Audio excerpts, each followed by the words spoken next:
Good evening. Chris Coyne here with CWN News. Our intro is unfortunately not working today, as my team have faced a blackout. We're working hard to restore power, but it may take a while, and we're not sure when we're going to get it back.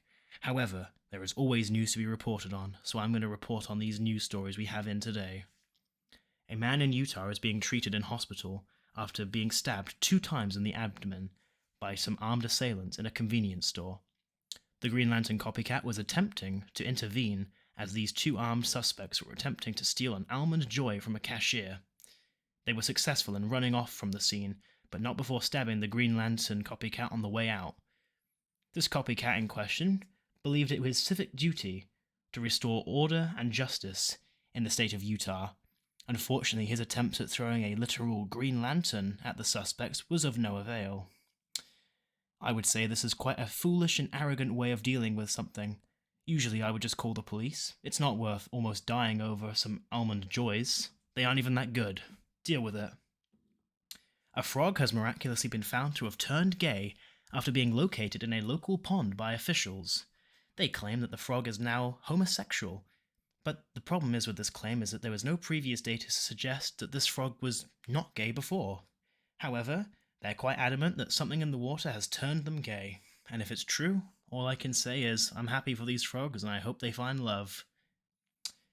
Now, I have to give you guys my opinion on something.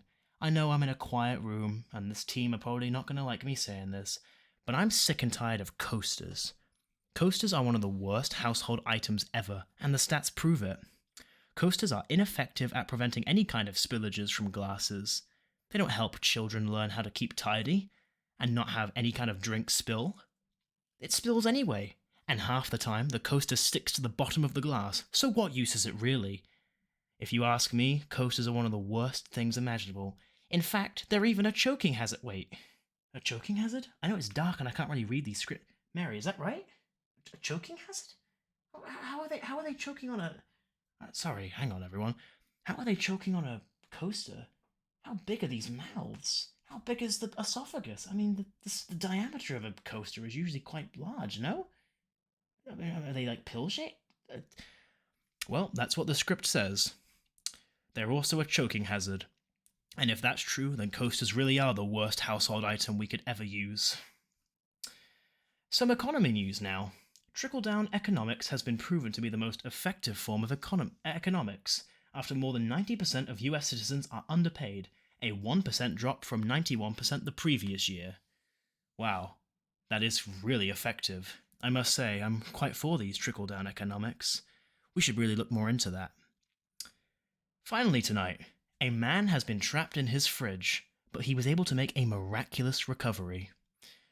The man, Graham Johnson, was found in his fridge only 3 months ago, and he was severely frozen.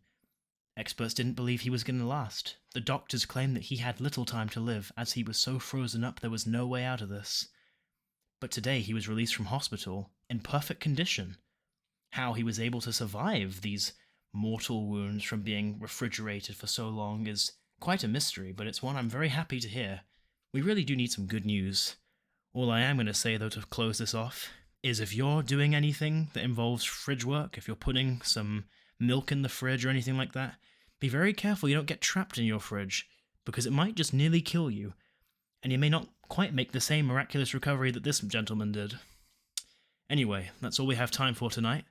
Thank you for tuning in, and I appreciate you all being able to watch this, despite the sticky situation of no power at the CWN News studio. I'm Chris Coyne. Thank you and good night.